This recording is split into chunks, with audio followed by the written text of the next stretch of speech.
And so, man, I want to say we are very excited to have on the phone, at least I am, because, it's my podcast, Bob Saget. And if you don't know the name, just in case, because, I don't know, maybe you did climb out from under a rock. Bob Saget. Or the country. The country. Yeah, that's true. A couple of countries, but now I'm pretty much everywhere, I assume. Yeah, I would think, man.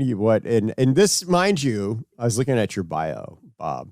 I'm sorry. It's all right, from your manager, Michael O'Brien. And so what a list, 3 pages long. We'd spend the day talking just off this list, but you know him from two of the most family-friendly shows network TV has ever produced, Full House and America's Funniest Home Videos.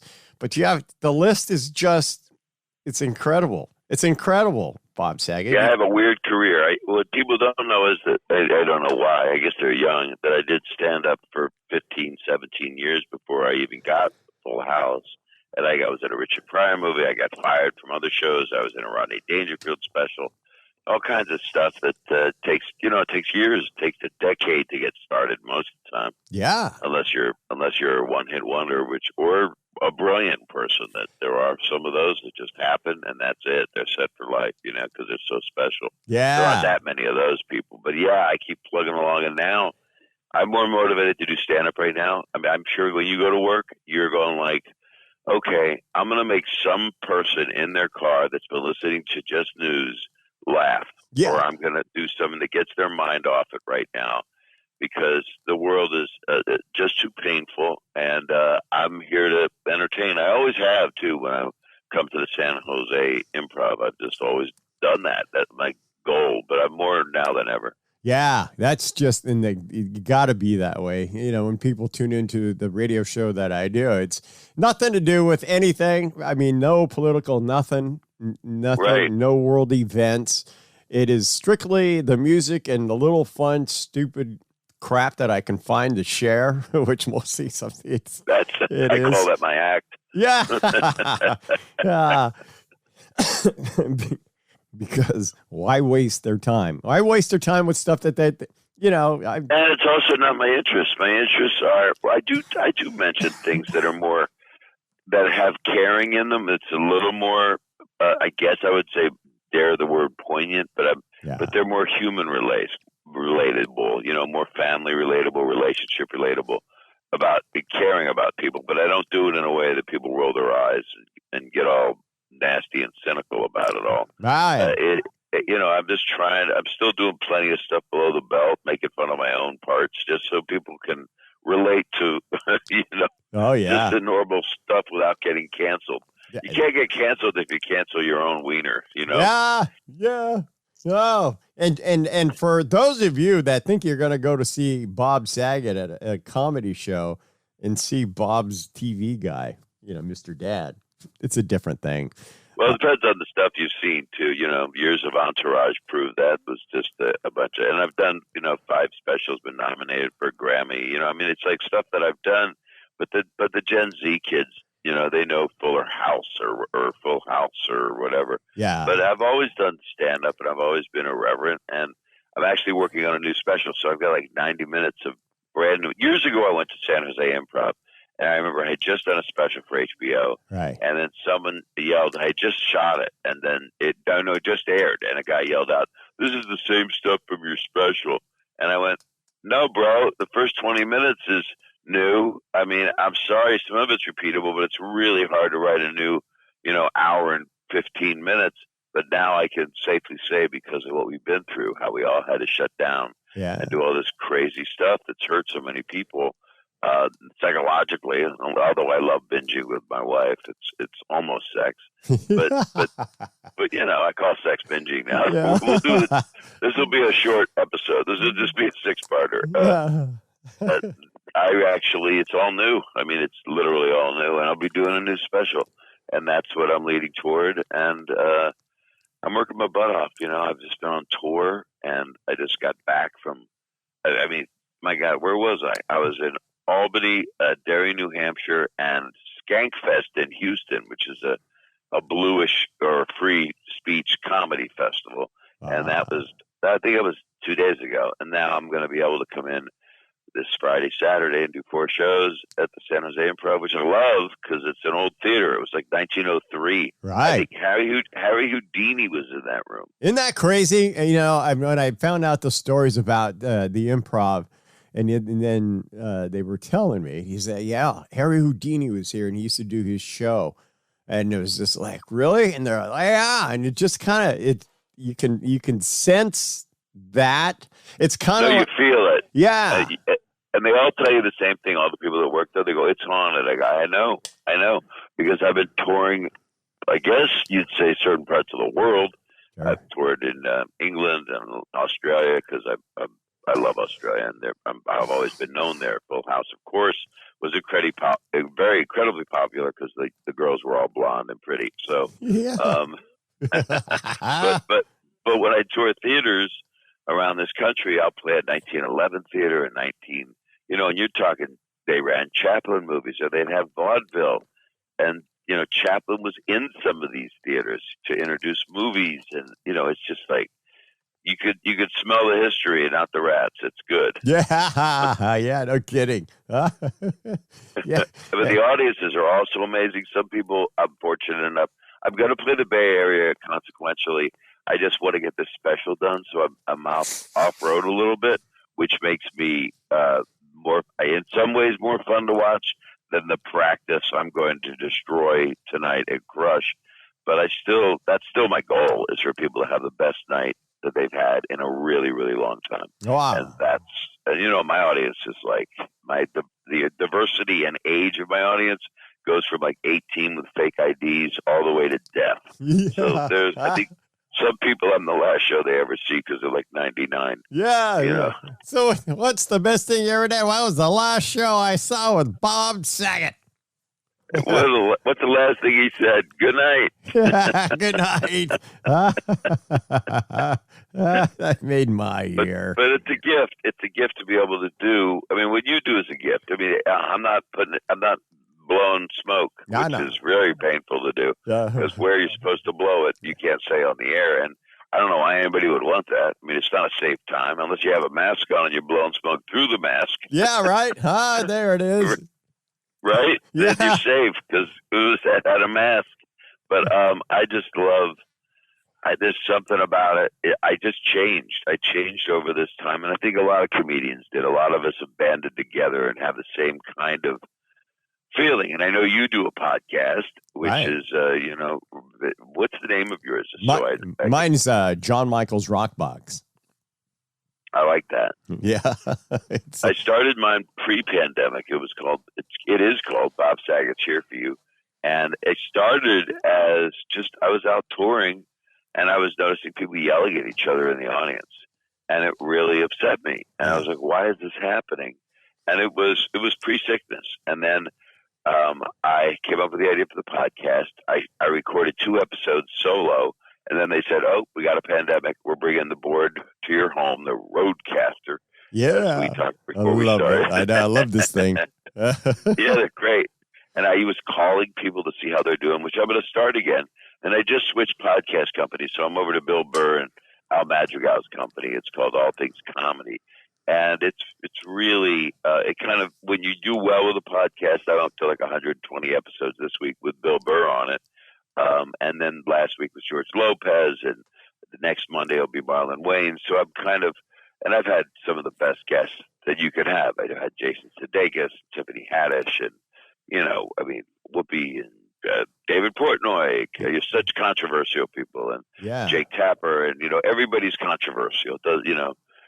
I don't care what side of the aisle people fall on if they're nice to me and they're good to their kids and they haven't done anything bad to people. If they haven't. Yeah, that's true. I'm with you. In doing the podcast, you got to find, that you got to be open to both, all over the whole realm. And of course, like you said, if they're nice people, don't treat you like crap and good to their family and haven't done anything bad to anybody else, then by all means.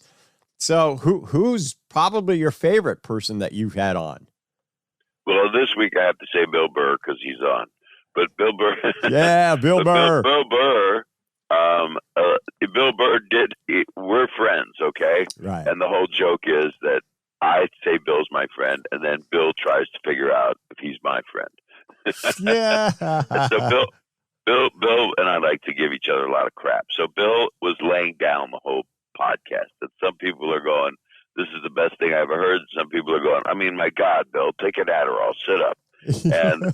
And and Bill did it purposely because he wanted it to be like, I wanted to really be like two guys hanging out, Right. like two comedians, because Sure. and smart premises sometimes are amazing, and sometimes they either work or they don't, you Right. know. And I have had, and I mean, I had Norman Lear on. Norman Lear is a friend. Norman Lear is 99 years old. He's 99. So I would say that's one of my favorites ever. And then, I love talking to John Mayer and Stamos and Cool. Yeah. I've had Stamos on like 3 times. I've had Joe McHale on twice. I've had Randy Rainbow on twice. I really do have completely different kinds of people all the time. I've had, of course, Candace Cameron Bure. She's been on, and Jodie Sweetin and Andrew Barber. All the Full House people. Sure. Right. But I've also had a lot of comedians. I mean, me and Gilbert Gottfried. I have to put a disclaimer on it. You can't listen to this. If you're under 16, don't listen to this. I was at least 10 when I heard these words. Yeah, that's right. But I'll keep doing this thing because I love the podcast because you can always find time for it. I do it on a Zoom. I got high quality equipment. I've got this All Things Comedy. They're such a great company. They really believe that comedians should own their material, and they're very strong.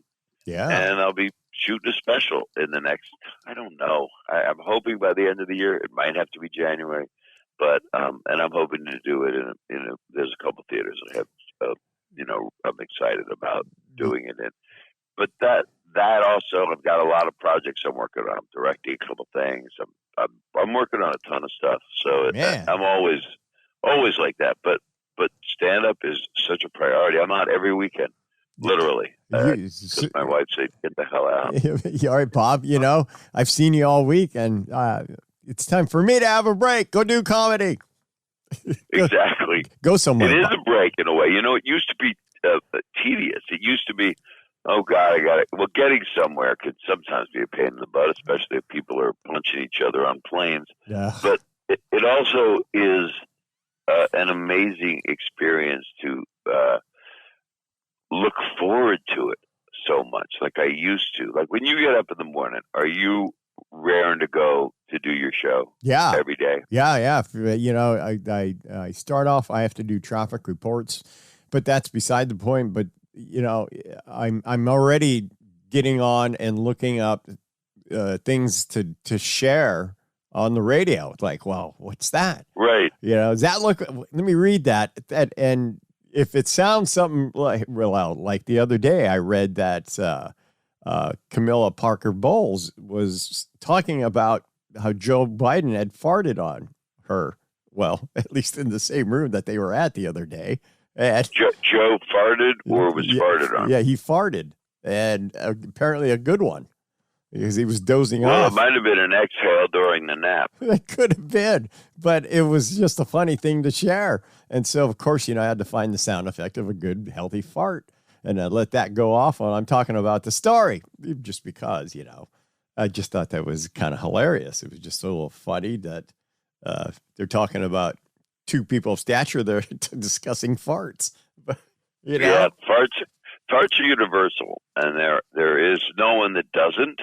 And if they deny it, they are liars. And if you're in a relationship with someone and they claim they don't, I've been married to I've been with my wife for 5 years. I was divorced for 23 years, and then I dated I had a bunch of girlfriends, and I think only 2 ever let me know that they farted. Yeah. But my wife, for some reason, sometimes she'll just be missing in the house. And I know what that means because she doesn't want me to know anything unromantic about her. Yeah. So I buy the premise. I roll with it. Mine are different. I'm like a cave bear. I just don't care. I could roast a marshmallow if I held it by my butt. That is good. Oh, yeah. You might not like the way it tastes, but boy, look at that thing. That is perfection. Well, it depends on what you had to eat. I mean, it could be smoky. That's true. I mean, that's, I don't know if your audience could be grossed out, but I like doing stand-up, and you were asking who my favorites are. I've got a lot of friends, and I'm very, very lucky. I'm 65 now, but although I seem like 50 when I look at the other 65-year-olds, and they got one eyeball hanging out. Yeah. But I went to Yellow Springs in Ohio with Dave Chappelle when he was first doing all those shows in the cornfield. And I was able to go there. We had to shut down once because of COVID. Then he said, "You're the first person I'm going to bring back." I went back. I got to hang out with my friends. It was John Mayer and Jeff Ross and Darnell Rawlings and all these great people that that Chappelle brought in. And that for me was the purity of it. Got me back into realizing why I do this in the first place. Yeah. Because I direct stuff, I write stuff, I do all kinds. I act, I go on Broadway, whatever, down the street. I mean, in theaters, but I just love stand up more now than I think I ever have because I know how to do it. It's Sure. like someone saying, "Are you going to be good this morning on the radio?" And you're like, "Yeah." If someone says, "Are you going to be funny tonight?" It's like, "Is your pilot going to get you to Cleveland?" That's my job.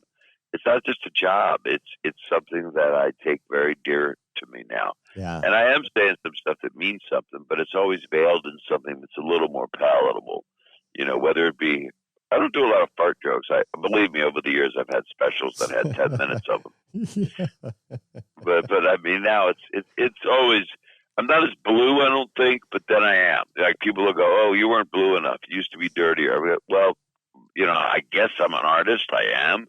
And people change. Sure. So I'm not going to come out and just talk about and use the F-bomb as a verb, just use it as an exclamatory. It's a different word than getting graphic. And some people like it. And, I'm a chameleon. I'll try to gear the audience in the way they want to go, but I'll only go so far if I'm not there anymore. I'm not the same person that I was. I grew up. I got 3 older kids. My kids are like 90, 102. They're really old, and I've never been more excited. And when my publicist Michael O'Brien, who we talked about for a moment, said, "Do you want to go on the radio and talk about San Jose shows?" I said, "I can't wait." It's really weird. I've never loved it this much because it's all new. That's the other thing. Yeah. Everything's new. Yeah, I think it's great. I mean, where do you dig for your comedy skits? I mean, is it just everyday stuff, people in general? Yeah. Well, I've been writing more songs, and the comedy songs I'm writing are better than they've been in my whole career. Do you remember who Martin Mull is? Yeah, I remember. Martin Mull's brilliant. So I'm directing a documentary about him. It's taking 3 years because of COVID. But it's got Steve Martin in it, and Eric Idle from Monty Python, and David Allen Greer, and Charlie Day, and all these amazing people are in this thing. Yeah. And he did comedy songs that were really smart. So when I was 16, I won a radio contest in Philadelphia on WMMR as a 16-year-old singing a song about bondage. Really? Now, so if anybody goes, "Bob, but your comedy's weird," I said, "Well, you should have checked out my childhood."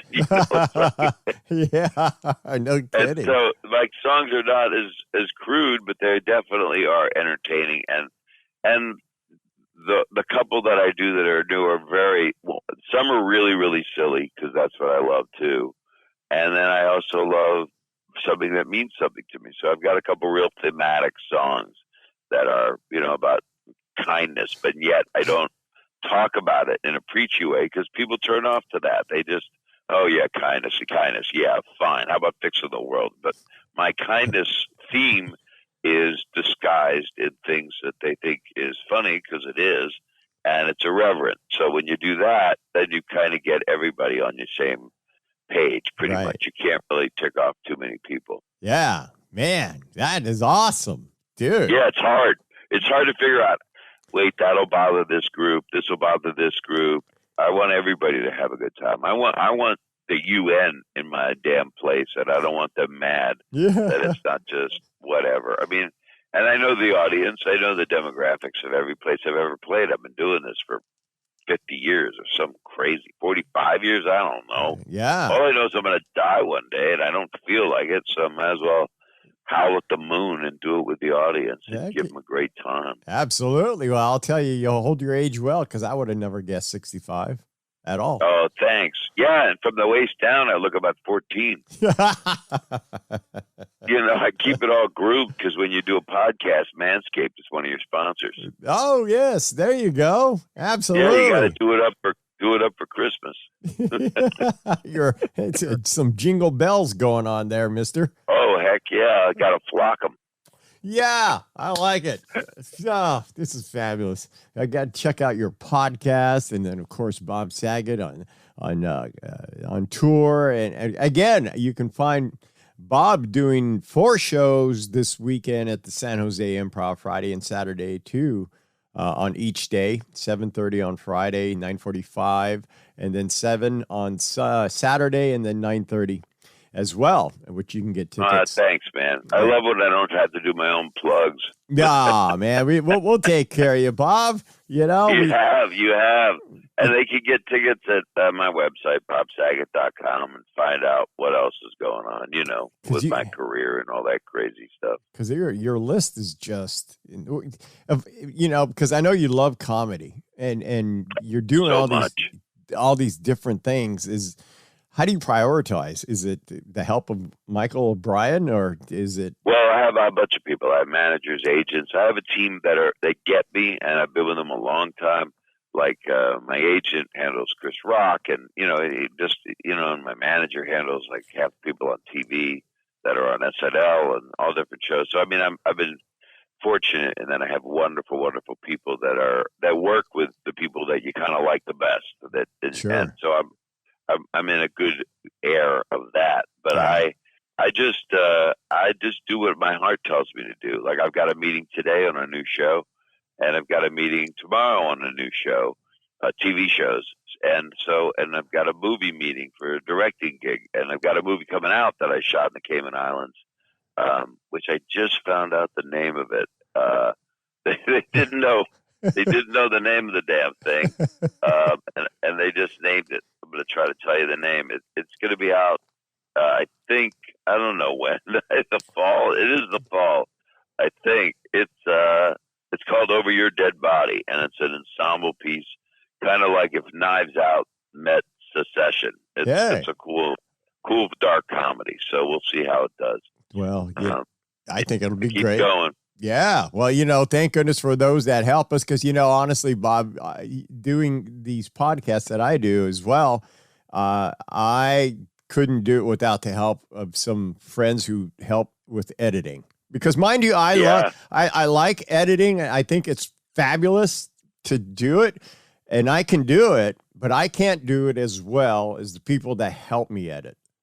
Yeah, they just have a facility. Now I edit because I'm a director. I know how to edit on like not good stuff, but like Final Cut Pro. I can do that. Yeah. But these people that work with me over at All Things Comedy, there's a guy named Erickson. He goes, you know what they do? They're able to line up everything. They take your roadcaster. They take your podcast board. They take the sound from the other party. They take the sound from your sound on the computer from the other party, and then they have to edit all the other components. And then if you're doing my YouTube page, that also has to be done and cut right and framed right. It's all done up nice with a bow, so it looks good, Oh, yeah, absolutely. So I'll say hats off to my friends and editors. Jim Bozo is one of them, and then Andrew Kalesh, who's the other one that helps edit. So, and I'm sure your list is just insanely insane of other people that get to help you. It's probably similar to you. It's just a few people, because podcasts are, literally everybody has one. It's like your doorbell rings, they go UPS. I go, what time is your podcast coming out? It's like it just doesn't matter anymore. It is an interesting world, because it used to be 15 seconds of fame, but it actually is true now. You can have 15 seconds of fame and literally become something that has someone that has a real career. Yeah. Or at least makes a windfall of money that hopefully they don't blow right away if it doesn't last forever. I hear that. But I ain't going anywhere. That's good. We're glad that you want to be around, and we love the fact that you still are big into your comedy. Again, Bob Saget, San Jose Improv, 2 shows, Friday at 7:30, 9:45, Saturday 7, and then again at 9:30. And I just tell you, if you haven't gone to see Bob live, you've got to go. And the Improv is just a fabulous place. It really is. There's plenty. It is unusually wonderful. By the way, thanks for saying that. That's really sweet. Dude. But the place is just, it's got that balcony, and the way they made everything work, the way they built it's like mahogany or something. I don't know what they did. It looks like this gorgeous stuff, and you can have actually good food. Like I order their food in comedy clubs. You don't do that. Yeah. You just die. It's being like the King's Taster on Game of Thrones. You don't got long to live in most of these places. But this is just a great spot. People do come down from the city or from Oakland or from anywhere. Yeah. But I'm going to be everywhere in the next year and a half, depending on my filming schedule with other shows. I'm just going to keep touring because I'm onto something that I haven't had this kind of thrill. And the audience feels it too, and they know that I mean it. So it's like, they used to say sincerity. If you could fake that, well, I ain't faking it, And then some guy yelled out the other night, he mentioned, do one of Norm Macdonald's favorite jokes. And it somehow got into the news, and I just started to cry. I couldn't even talk.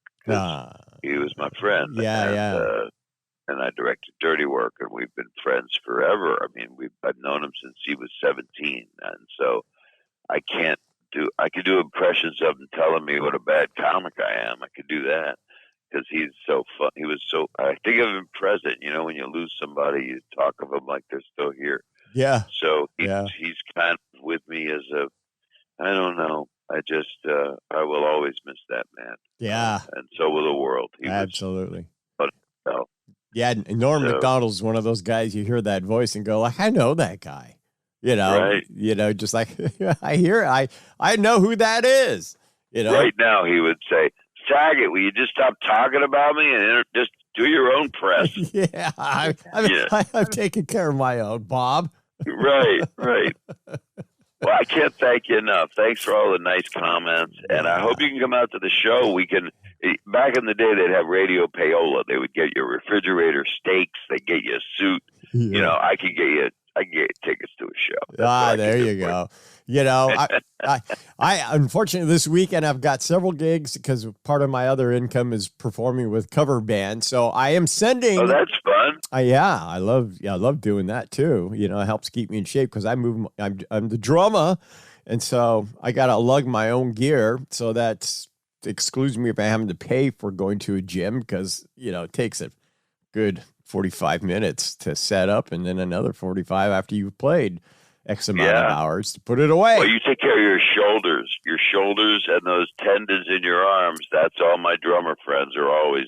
Yeah. John Stamos had to have surgery because he drums with the Beach Boys. And I'm like, hey, Uncle Jesse's not so young anymore. Yeah, that's right. That's right. Yeah, you got to watch that stuff. So I'm going to send my brother and his girlfriend to the show. And so. Oh, perfect. Yeah. Hit up Michael if you need any help. Yeah, I'll have him definitely reach out, and then just so maybe he can at least say hi to you or something. All done. All taken care of. I'll let him know. All right. Thanks so much, man. Have a great gig. Have good gigging this weekend, and thanks for having me on. I really appreciate it. Thanks for spending a little time because I know your busy schedule, Bob. And next time you come around, I'm going to make sure I know way in advance, and I'll make sure to have it off so that I can come to the show and we can hang for a little while. I would love it. Yeah. I'd love it. We weren't able to do anything. We couldn't even go in studio for a long time. So, I know. Yeah, I would definitely do that. I'd come in a night early anyway. I like San Jose. I always have. It's always been good to me. We'll do it, man. I'll get a hold of Michael, and get all that set up for next time. All right. Have the best weekend, man, and I'll see you next time. Thanks all right, Bob. Much. Bob Saget, everyone. Yay! Hold on. I think I have a credit. There they are. Oh, yes. Love the Roadcaster.